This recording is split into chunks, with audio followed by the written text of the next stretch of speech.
ensures that law enforcement in California will not arrest anyone who has not received a governor's extradition based on an action from another state for legally protected health care, reproductive rights here in California. And then it also expands our SHIELD laws in California to make sure that we're protecting patients and providers from out-of-state actions. This SHIELD law is important within the context of Roe versus Wade getting overturned with the Dobbs decision, of course, and states around the country increasingly passing and attempting aggravated actions against our healthcare providers and patients when they access abortion services, gender-affirming care services, and healthcare that is legal within California. We have a good, strong framework already in place, but now is the time, with increasing actions from other states, that we fortify this framework. This does so in a couple of simple ways. This bill is sponsored by Attorney General Rob Bonta, supported by Planned Parenthood and many other reproductive rights organizations. And I think with me here to testify is Tiffany Brokaw from the Department of Justice. Ms. Brokaw, the floor is yours. Good morning, Chair and members. Tiffany Brokaw here on behalf of Attorney General Rob Bonta and the Office of Legislative Affairs, and we are proud to sponsor AB 1854, and we'd like to thank Assemblymember Krell for her leadership on this important issue. AB 1854 clarifies and expands California's SHIELD laws to protect patients, healthcare providers, and others involved in reproductive health care and gender-affirming care that is legal in California. Since California's SHIELD laws took effect, anti-abortion states have increased efforts to investigate and prosecute California providers, and some states have tried to extradite or take adverse legal actions against California doctors. AB 1854 addresses these issues by expanding SHIELD law coverage to more California businesses and individuals who receive legal demands, and clarifying that law enforcement cannot arrest someone if the governor refuses an extradition request. As the legal landscape continues to shift nationwide, AB 1854 ensures that California will remain a safe haven for reproductive health care, and for these reasons, we respectfully ask for an aye vote. Thank you very much. Others in support of AB 1854? Martin Radosevich on behalf of Reproductive Freedom for All California, in support. Thank you. Brooke Benetti in support on behalf of the Electronic Frontier Foundation. Thank you. Others in support? Seeing no one else coming forward, if you're opposed to AB 1854, please come forward.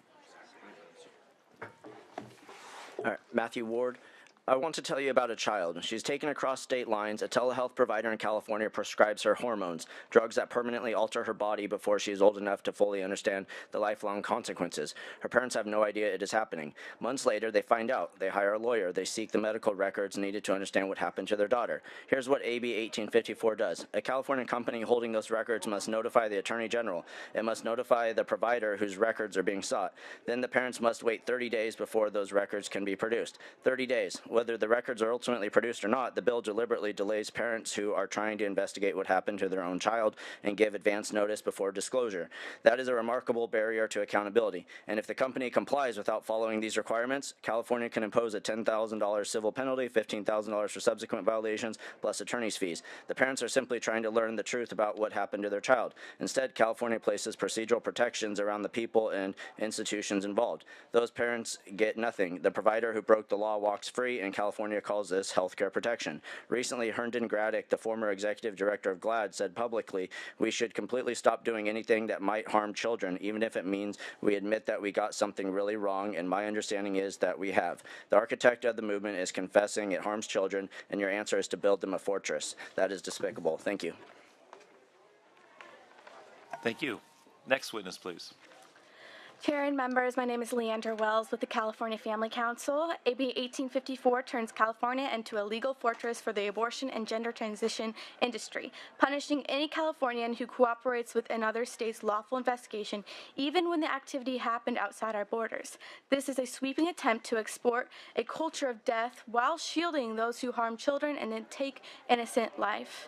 This bill doesn't protect, it punishes.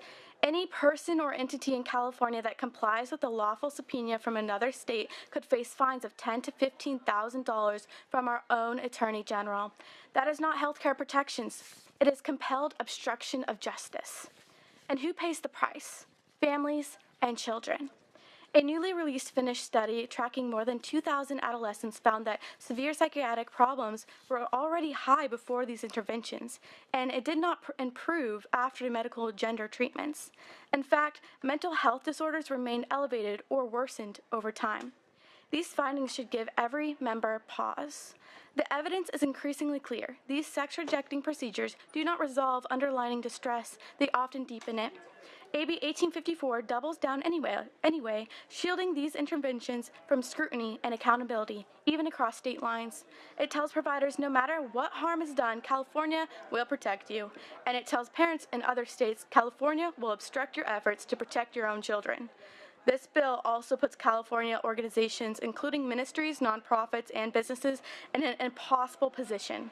Obey another state's lawful order and be punished here, or refuse and face consequences there. That is coercion. Members, this bill is not about care, it is about control. It elevates ideology above evidence, politics above parents, and power above the rule of law. For the sake of children, families, and true justice, we respectfully urge a no vote on AB 1854. Thank you.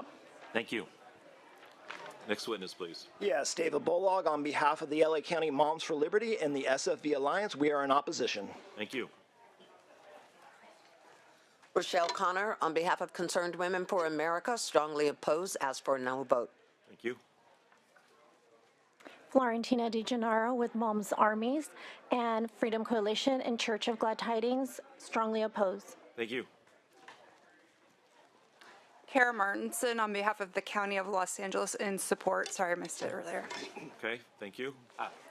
Chris Schultz with the California Bankers. We continue working with the author and the sponsor on some technical issues. Thank you. All righty, thank you. Anyone else in opposition, please come forward.